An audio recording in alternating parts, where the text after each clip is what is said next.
So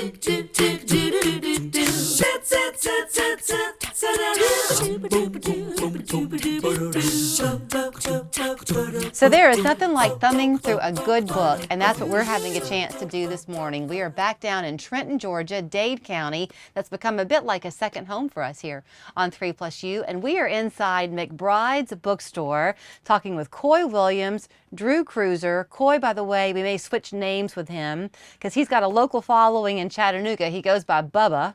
Bubba Q. Bubba Q. He's a comedian, and that'll probably come out in our conversation. Good to see y'all. Good to see you. Thank you. So we came walking in, and I told you, Coy, that this is like a place where you come to just know that you're going to be filled with knowledge. You pack a punch in this bookstore. We try to. One of the things I have enjoyed so in our conversations is you and I have been standing up, and it's been, have you read this one? Yes. Have you read this one? You love talking about the books that you sell. I do. I love books. I've always liked books since I was a little kid. I have thousands of books in my own personal library besides what I have here. So, Drew, you were sharing with me, there's a very sentimental story behind McBride's Bookstore, because you carry on the mission of somebody you love very much. That's right. Our sister Ginger, she was a cancer nurse at Memorial. She bought the store 3 years ago. She saw that the store was going to close following COVID and things like that. She bought the store and saved it. But unfortunately, she passed away last year in a terrible car accident in Eider. And so we are carrying on her mission of having this store here and having it for the community. I haven't told you this, but it's a little bit ironic when you were sharing with me the story of how, or Sharon, your mom was sharing with me how this came to be. As I understand it, that Ginger was at the eye doctor or at the place next door and just wandered over, kind of saw the books, and one thing led to another, and that's how she purchased the store. As we came in today, there was a lady out thumbing through the books who had been at the eye doctor and was wandering her way over here. It's a good draw. Yeah, we get a lot of people from there. So this is a community, Trenton is for sure. It and is. Every time we come, Coy, people, the owners of the businesses we talk to, are very quick to give thanks to the support that they find in the community. Y'all bring that full circle because you give back to the community. Yeah, and the community is very strong here. There are a lot of people that read in the community here, and we do a lot of things with the community, the local Chamber of Commerce and stuff like that. But I feel like they give to us and we give back to them. I think it's a give and take. I really do. We've done the homecoming parade. We did the Veterans Day parade. We'll do the Christmas parade. We gave away thousands of pieces of candy at the trunk or treat on the square. And we give books to the local senior citizen center, and we give books to the jail. One of the things I have enjoyed talking with you about, Drew, is, first of all, the layout. This is a fairly small space. Each area of it kind of has its own theme, so it's very easy to shop here. That's right. We did a great job moving what's important to up front for our community, and that's the classics, banned books, and then local authors, as well as what we call new and exciting or newly arrived fiction and nonfiction. And then we have the best children's section I've seen in a while, so we're sitting here. We're sitting in the children's section, and actually the local authors you mentioned, they often will come in and do book signings. That's where this takes place. Yes, ma'am. We have a book signing this Saturday with a guy named Junior Brown.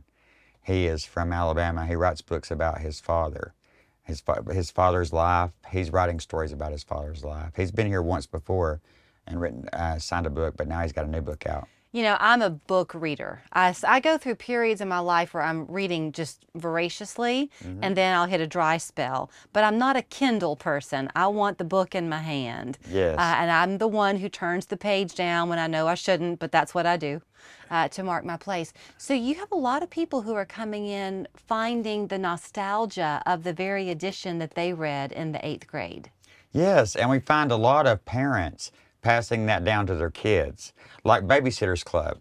Yeah. Or like Hardy Boys and stuff like that. People want their kids to read stuff that they read when they were kids. And a lot of them do want this cover because that's the one I read when I was a kid. Yeah. You know. So we were talking earlier, and he asked me a question, which was, what's your favorite book? And I told you I think that's a very unfair question. It is an unfair question. It depends on the mood you're in, and I began to rattle off quite a few.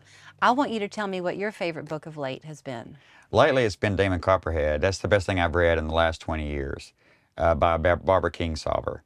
It's a retelling of David Copperfield if he had been born in Virginia. And it's brilliant. I thought it was just beautiful. Like, if you go back in time, though, I loved The Time Traveler's Wife, The World According to Garp. There's so many that I think you fall in love with certain books. Right. So that's why it is a trick question. It's hard to say that because you fall in love with those characters, those places, and those events. Well, and I think that sometimes it's kind of like a smell. You know how that can bring you back to a place? Mm-hmm. So a book or a song on the radio, it represents a period of your life, and sometimes that's why That's I a think it good touches point. you too. But I think it's interesting because the Demon Copperfield, Barbara Kingsolver wrote a book called The Poisonwood Bible that I read 20-something years ago, and I fell in love with her. So you can pick up a good book, and next thing you know, it's going to take you on a journey of many more. There are so many authors out there. I think that sometimes we overlook stuff because we don't think that we're going to like it. Yeah. And then when we discover that author, we're just blown away by it. We're like, oh, I've passed this up so many years without reading it Right. because I was afraid to read this author. I got to ask you something, Drew, because, you Yes. know, we learn a little bit about people before we sit down in front of the camera and talk. So, Coy is born and raised 1972. Y'all came to Trenton, the big city, as you were saying. You, though, were in the military. Yes. Lived all over. So being here now with this sense of community in Trenton, do you just soak it all up? I do. I love it. Of course, being in the military, you have that sense of camaraderie, community. People have each other's back, and I feel that way here in Trenton. Yeah. And so it's wonderful. It's a community. Do people ever call you and say, hey, look, I'm looking for a certain book. Any chance you have it? All the time. All the time. That is like, especially like we have a lot of book clubs around in the different areas in Trenton. People will always come calling for a book. If I do not have it, we offer to order it for them. We can usually get it. We have tons of different wholesalers. We can usually get it for them. And that'll save them from having to drive looking for it. A lot of times we will have it. You know, I try to keep up with what the school is reading and what the book clubs are reading. And the condition of your books is so great. And Bill, who's with us today, as he was wandering through, he goes, oh, wait, I'm noticing something. In so many sections, you have the books horizontal, so it's easier to read the title. You're not doing one of these Yeah. to try to crane your neck. If people are cleaning out their closets, maybe they're thinking of making a book donation. Do you accept those? Oh, yes. Yes, we do. Because you never know what you're going to get. A couple of months ago, there were some people that were moving out of Dade County on top of the mountain, and they gave us 5 boxes that were sealed, completely sealed. I opened them up, and there was a set of 24 books of Shakespeare from 1849.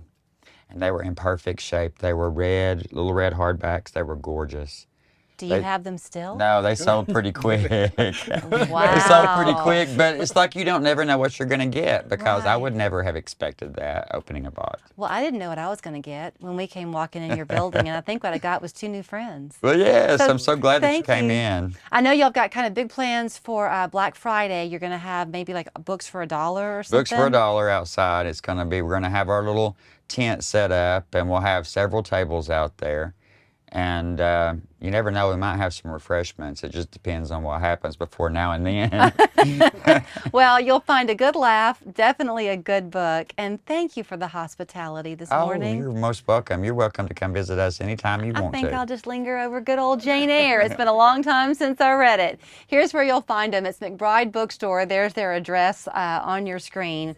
Facebook, are y'all on Facebook? Yes, we are, McBrides Bookstore. Okay, great to see you.